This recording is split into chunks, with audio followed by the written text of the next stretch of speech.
మకర సంక్రాంతి పురస్కరించుకొని మెదక్లోని ప్రసిద్ధ పుణ్యక్షేత్రం ఏడుపాయల వనదుర్గామాత అమ్మవారికి విశేష అలంకరణ చేశారు. సంక్రాంతి ఉట్టిపడేలా గర్భగుడిలో గాలిపటాలతో 5 రకాల ధాన్యాలు అలంకరించారు. అంతేకాదు చెరకు గడలు, కొబ్బరి మొక్కలు, హరిదాసు గోవు నమూనాను అందంగా తీర్చిదిద్దారు. తెల్లవారుజామున అమ్మవారికి పంచామృతాలు, పండ్ల రసాలతో అభిషేకం నిర్వహించారు. ఆ తర్వాత సహస్రనామార్చన, కుంకుమార్చన, పుష్పార్చన కార్యక్రమాలు నిర్వహించారు. అయితే సంక్రాంతి సందర్భంగా తెల్లవారుజాము నుంచే ఆలయానికి భక్తులు భారీగా వస్తున్నారు.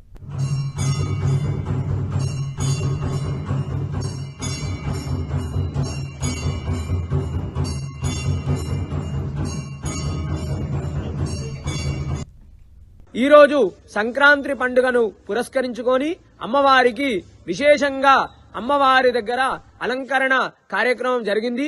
ఉదయం నుండే కూడా భక్తుల రద్దీ అధికంగా ఉంది. వచ్చేటువంటి భక్తులకు ఎలాంటి ఇబ్బందులు కలగకుండా మా యొక్క ఆలయ ఈవో చంద్రశేఖర్ గారు అన్ని ఏర్పాట్లు కూడా చేయించారు. ఉదయం నుండే కూడా భక్తుల రద్దీ అమ్మవారిని దర్శించుకోవడానికి అధికంగా వస్తున్నారు.